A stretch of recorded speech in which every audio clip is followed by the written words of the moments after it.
రాసుకోవాలి వట్టిగా. కడుక్కున్న తర్వాత మంచిగా సబ్బు పెట్టాలి.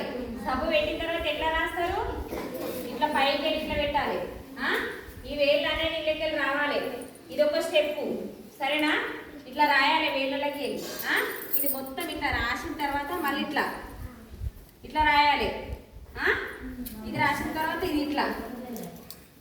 ఈ గోర్లు ఉన్నాయా? ఈ గోర్లు అనేది ఏం చేయాలి? పప్పు రుద్దాలి. రుద్దొచ్చా మీకు పప్పు?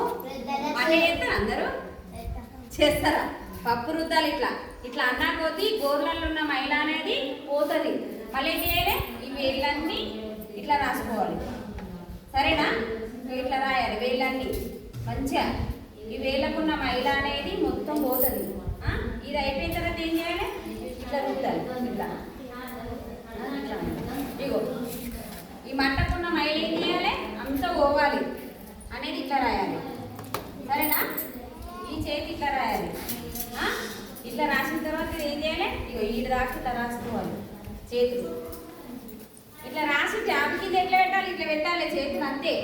మీరు ఏం రాయద్దిగా. చేతులు మంచి ఇట్లా పెట్టి కడుక్కుంటే చేతులు, మీకు టవల్ ఉంటే టవల్ తుడుచుకోవాలి, పిండిన టవల్ ఉంటే. లేకపోతే ఈ బట్టలకి ఇట్లా రుద్దుకోవద్దు, సరేనా? హ్యాండ్ వాష్ కడుక్కున్నాక చేతులు ఇట్లా దులిపేసి ఇట్లే ఉండాలి. ప్లేటు బాటిల్ పట్టుకోవాలి, మంచి అన్నం పెట్టింది తినాలి.